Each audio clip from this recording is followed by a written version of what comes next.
often do your students answer a question about a character, a setting, or something about a text, and they don't know why or how they came to that conclusion? Or they answer a question vaguely without any specifics? Or they simply have no idea what to say and they don't even know where to begin to figure it out?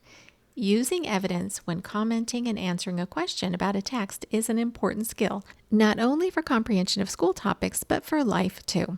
Our students need to be able to think and give their reasoning for their conclusions. We don't want them running on impressions, emotions, what others say or tell them, or just throw things out there and hope it sticks. So today I'm giving you the why and the how you'll need for your students to be able to find and use evidence. Today's episode is sponsored by everyteachereveryday.org. Teachers, I know you're juggling a lot of plates this year. Every Teacher Every Day wants to make the juggling smoother for teachers with its new website available at zero cost. With a searchable database of free lesson plans and resources, Every Teacher Every Day provides a diverse community of wise and witty educators to engage with. I love the idea behind this website. It's easy to use and effective, and it's my favorite teacher price, free. You can join the community now by going to everyteachereveryday.org/teachjoyfully.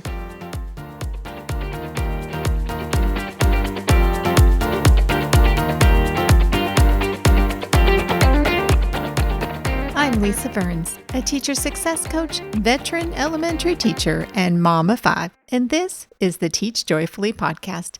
Thanks for joining me today. Richard Steele said, "Reading is to the mind what exercise is to the body." And I would totally agree with that, because when we learn to read critically, we are exercising our minds. We are learning to think more critically. We're learning to think about our thinking. It just enriches our thought process and enriches our ability to think and to question and to reason. Now today we're talking about helping students use evidence when they answer questions or make comments about anything that they've read. We know students don't really understand when they don't know the why or how for their answer. Whether we've been reading fiction, nonfiction, textbook, or articles, students are running on hunches without thinking about where that information came from to support their thinking. If we don't know where our information came from and whether or not it's even factual, it's pretty hard to give good answers, isn't it? Giving or citing evidence is a foundational skill. I have always asked my students to give evidence for their answers in all areas of our school day, but especially in reading, because that speaks to their real comprehension. And I know I'm going to have some teachers who will tell me, but I teach kindergarten or I teach first grade, and that's too hard for my students. No, it's not. It's not too hard for your students. I have done this with kindergartners and first graders, and they're very good at it. They love being book detectives. They love trying to figure out where the information is coming from. They love giving their evidence just like any other detective. They do. Students like knowing things and being able to give evidence and prove it to you. Ooh, that's exciting and heady stuff. In fact, giving and citing evidence is a foundational skill for all students. It is an essential piece. If you don't know where the information came from or you can't back it up, then you're not really understanding. If we want deep understanding for our students, we must teach them this skill. By gifting your students the ability to cite evidence, you're giving your students control over the text, any text they are reading or using, listening to, anything in life, really. If they have the power to figure out what the evidence is, or if there isn't any evidence, that is really powerful. It builds confidence in students to be able to cite evidence for sure. If you don't have any evidence, then you're kind of shaky on what you're saying. But if you can provide evidence, doesn't that make you feel more confident? For sure, it makes all of us feel more confident in our answers. Citing evidence and being able to look for and find evidence improves our memory and retention of a text. It causes us to think deeper, and then we'll remember better. It goes into long-term memory. And being able to give evidence for our answers gives students the ability to apply the knowledge, to transfer it from one text to another, from a text to a movie, from a text to real life, or from real life to a text. Back and forth, it works both directions. Students' learning goes from superficial and forgettable to understood and remembered. Isn't that the goal? Isn't that what we want for all of our students? In fact, once your students start giving evidence for their answers, you're going to find that they're starting to make connections to prior texts and to other things in their lives in ways that maybe they weren't before. They'll start drawing on all the resources that they have instead of just dealing with the straight text as it is. And this helps students employ and grow their critical thinking skills. The more that you use them, the easier it gets, and the more you can add on to your skill set and get into more complex and deeper topics and skills. Okay, now that we understand why, let's talk about how. Using evidence is easier than you think it is. I tell our students we have to be aware about what is forming our opinions and our thoughts. So many students can be overwhelmed, and that can inhibit their thinking and their awareness. So before we dive into the how, let's talk about some things that can inhibit students being able to use evidence. Using evidence is not difficult, but when students are dealing with overwhelm, that can inhibit their thinking process and their awareness. The physical act of reading can inhibit students' ability to be able to process and cite evidence. The text difficulty can also inhibit students, and their awareness of their own thinking or lack thereof can also inhibit their ability to use evidence. The last piece is students need to be able to listen. If they can listen and understand, and then they'll be able to use evidence. But if your students are listening superficially and just kind of hearing in one ear and out the other, they're not going to be able to cite evidence. So there's lots of ways that we can get around this. And as always, I recommend that you teach all of these comprehension skills with a read aloud because it evens the playing field for all students. That means you can teach these skills whole class to everyone, and the physical act of reading and the text difficulty is no longer an issue. You're just taking that piece out of the equation so they can focus on the skill that you're teaching. Then you can work with them in small groups to apply it to their own reading at their own level. Now, helping students to overcome their overwhelm and their lack of ability to listen or their awareness of their or lack of awareness of their thinking. These are things we can do with the strategies that we teach and by just training, and lots of practice. So we start with curiosity. By developing curiosity in your classroom, it affects all of their learning.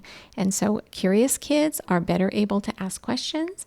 Curious kids are better able to sort through information. They simply are able to pay attention better, because they have that lens of curiosity. So I prep them with this level of curiosity by saying we're going to be story detectives and we're going to find evidence for our answers today. And the next step is to create an awareness. So I use a stop and check strategy.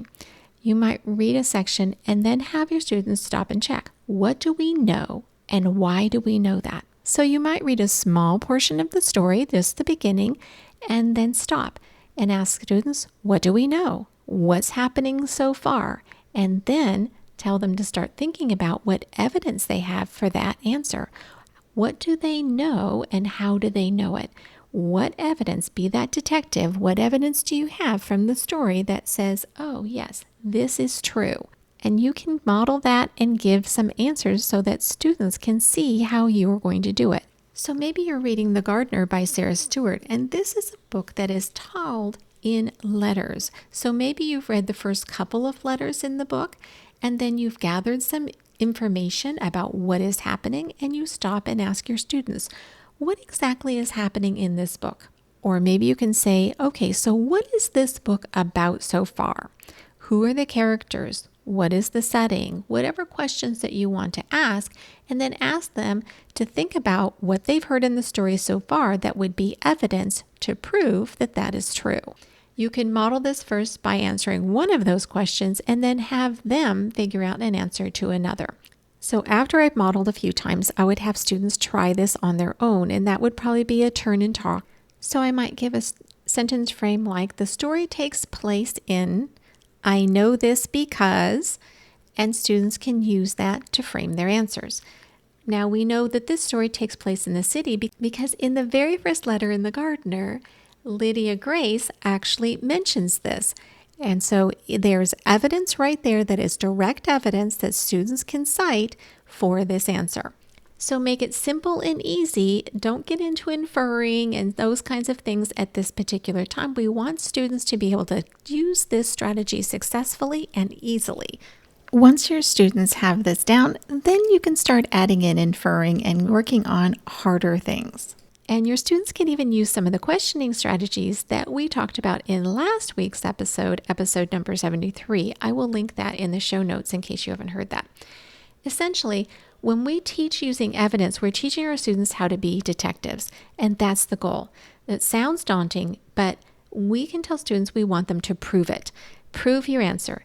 Good readers use evidence to support their thinking. So we go back to the text and we find things like quotes. We use pictures. We can paraphrase. We can cite events and things where you remember from the story. We can tell where you found it. You can say on page number 25, the author says, and use a direct quote. We can say one example is, other sentence frames might be, I know this because the character talks about, or you can say, for example, another reason I know this is, you could say, the picture shows, or I know this because. These are all ways that students can frame their answer to show that they're using evidence when they give you an answer. So a couple of examples with other books might be things like, in Stella Luna, we know that the mama bird is upset when all the birds are hanging upside down by their feet from the edge of the nest. So how do we know this? Well, students could say, I know this because the mama bird yells at the birds and it's Stella Luna. So I can tell by her voice that she's upset.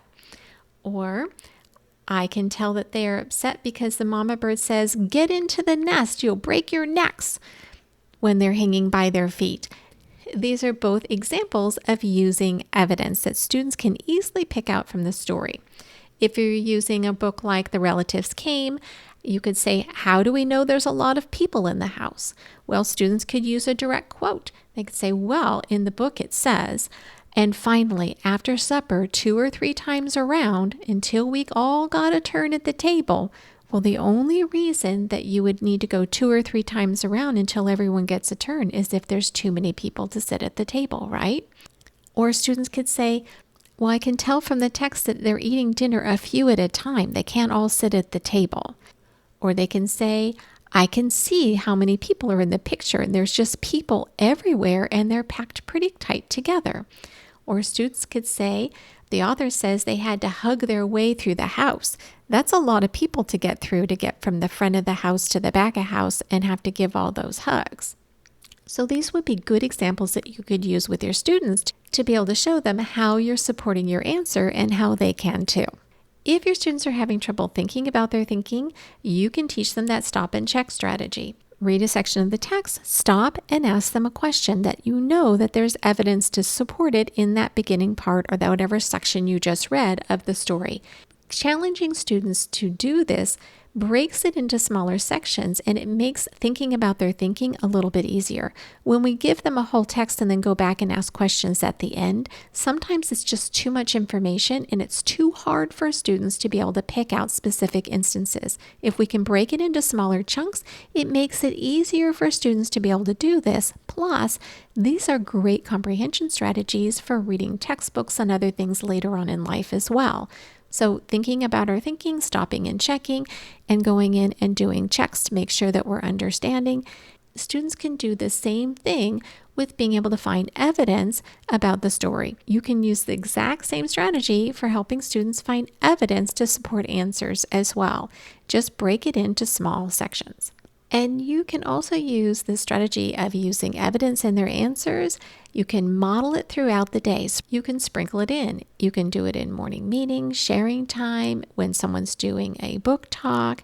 How do you know that? What is your evidence? Every opportunity that you can give students to use a little bit of evidence, whether you've just given directions and say, okay, what are you supposed to do? How do you know that? Well, Mrs. Burns, you said, and they can cite their evidence. We can use evidence all day long, and there's lots of ways to sprinkle this throughout the day that can be very effective, and this primes the pump so students are able to do this in their learning as well. All right, here's your marching orders. Students need to be able to listen, and sometimes we have to break our listening into smaller chunks in order for them to think about their thinking and really listen and decipher and sort through all the information that's coming at them. So breaking things into smaller chunks when we're reading and getting students to go back and find evidence then is a lot easier than asking them questions at the end and asking them to cite evidence at the very end of the story. Yes, they can do that, but you need to have broken it into smaller chunks earlier on before you get to that later on at the end of the text. Model, model, model.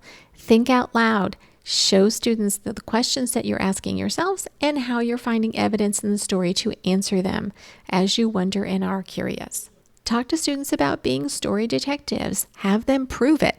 Always prove it, prove it, prove it. How can you prove to me that this is true? How can you prove to me what evidence do you have from the story that shows me that this is true?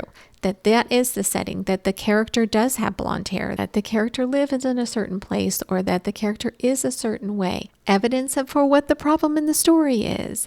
All of these are things that students need to find on a regular basis, but having evidence not only embeds it deeper in their learning, it also helps improve their answer. It isn't just fun and games to find evidence. Yes, it is fun and games to find evidence, but it's also important. It embeds it deeper in their learning. It will help your students understand, and it will help them to learn to think critically and build their memory and their retention over time. So give it a go.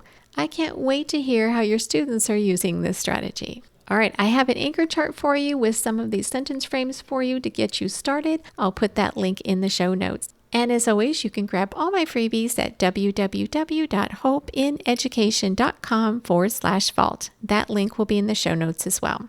So that's it for this episode of the Teach Joyfully podcast, my teacher friends. My sincere thanks to you, my listeners, for tuning in, and for all those of you who've taken the time to post a review or DM me on Instagram with your feedback and topic requests.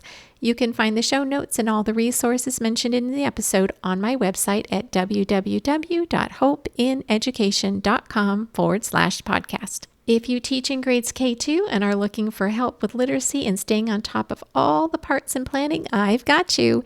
Check out my Literacy Success Lab. Membership is open right now, and the link to that will be in the show notes as well. I hope you enjoyed this episode, and remember, you can continue the conversation online with me in my Facebook group, the Teach Joyfully podcast community, where elementary teachers can connect, get help, and encouragement for all kinds of education and parenting topics. I'll put that link in the show notes as well. And remember, a happy teacher is a good teacher. Until next time, teach joyfully and take care of you.